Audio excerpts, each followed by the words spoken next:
Assalamualaikum warahmatullahi wabarakatuh. Halo e-commerce, perkenalkan nama saya Triandriani. Saya berasal dari Universitas Maliku Saleh dengan prodi Ilmu Komunikasi dengan NIM 200240046.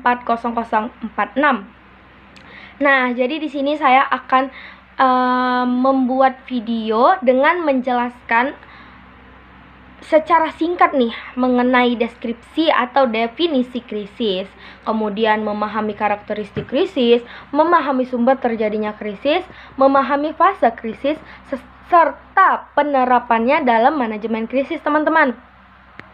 Lanjut saja kita masuki kepada definisi krisis. Apa sih definisi krisis itu?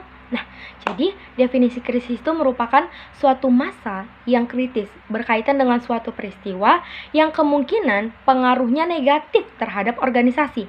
Karena itu, keputusan tepat dan cepat perlu dilakukan agar tidak mempengaruhi keseluruhan organisasi pada operasionalnya. Kemudian, menurut Mahfud tahun 1998, krisis adalah suatu kejadian, dugaan, atau keadaan yang mengancam keutuhan, reputasi, atau keberlangsungan individu atau organisasi.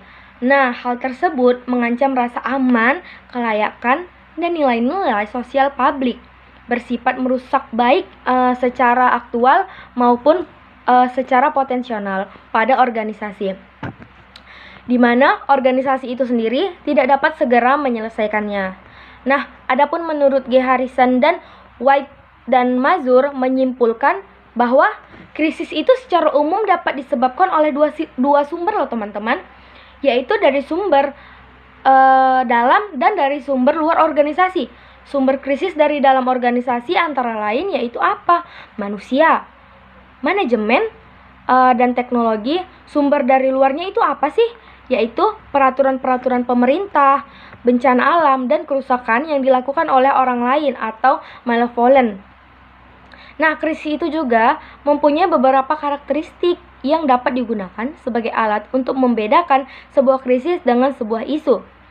Karakteristik krisis antara lain, yang pertama, ada peristiwa yang spesifik. Yang kedua, ada krisis bersifat tidak diharapkan dan dapat setiap saat. Maksudnya dapat terjadi setiap saat. Nah, yang ketiga, krisis menciptakan ketidakpastian informasi. Yang keempat, menimbulkan kepanikan. Yang kelima, menimbulkan dampak bagi operasional organisasi. Yang keenam, berpotensi menimbulkan adanya sebuah konflik. Selanjutnya kita akan masuk kepada fase krisis. Yang pertama ada fase prakrisis. Fase prakrisis itu apa sih? Mungkin teman-teman sebelumnya juga belum tahu ya fase prakrisis dan yang lainnya itu apa. Maka sekarang saya akan menjelaskan fase prakrisis. Fase prakrisis adalah fase sebelum krisis terjadi. Nah, fase ini bertujuan untuk menghindari krisis menggunakan penilaian risiko yang menggunakan metode identifikasi, evaluasi, dan reaksi terhadap ancaman. Nah, hal tersebut berkaitan dengan menganalisa lingkungan untuk mendefinisikan, mengevaluasi, mengukur, dan memprioritaskan resiko lingkungan secara sistematis kepada perusahaan dan untuk memperkirakan nih kemungkinan resiko tertentu yang ada. Kemudian kita masuk kepada fase pasca krisis. Fase pasca krisis adalah fase terakhir di mana krisis sudah berlalu dan bisnis terjadi normal kembali. Oleh karena itu, krisis tidak lagi menjadi objek perhatian manajemen meskipun beberapa perhatian masih diperlukan. Nah, pada fase ini perusahaan itu lebih dalam mengontrol opini publik untuk mengembalikan reputasi dan kepercayaan diri, teman-teman.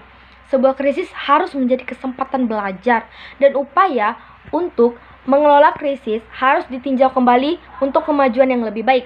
Kemudian ada fase respon krisis. Fase respon krisis itu adalah fase respon krisis ini disebut juga sebagai mode krisis.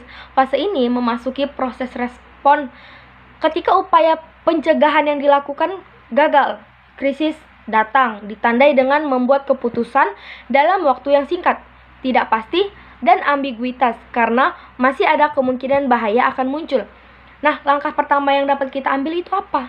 Langkah pertama yang dapat kita ambil dalam mencegah krisis adalah menganalisis situasi dengan mendapatkan informasi terperinci sebanyak mungkin dengan cepat dan tepat.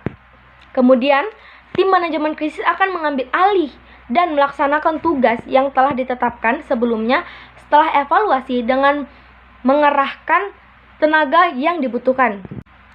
Nah, kemudian ada juga penanganan atau penerapan pada krisis.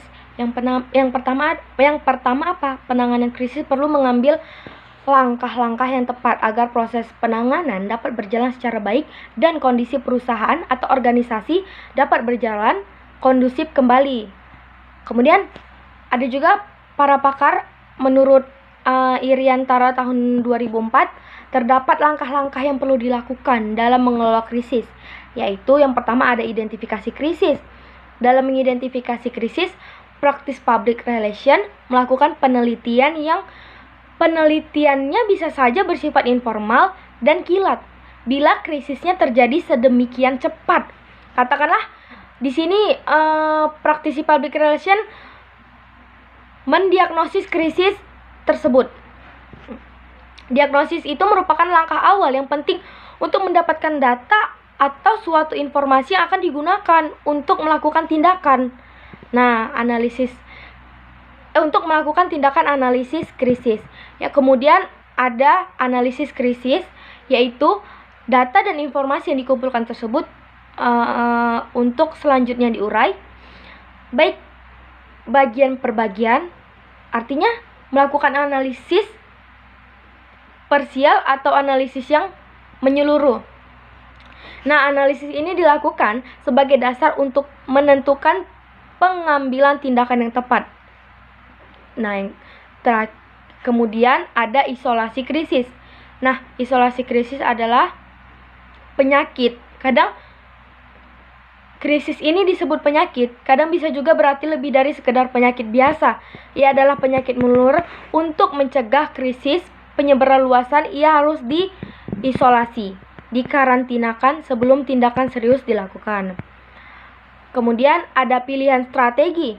Sebelum langkah berkomunikasi dilakukan, setelah melakukan analisis dan mengisolasi krisis, penting nih untuk menentukan strategi mana yang akan digunakan. Jadi seperti itu. Kita penting untuk menentukan strategi mana yang akan digunakan. Nah, baik, mungkin itu saja yang dapat saya sampaikan pada materi kali ini. Saya Tri Andriani, saya ucapkan sekian dan terima kasih. Assalamualaikum warahmatullahi wabarakatuh.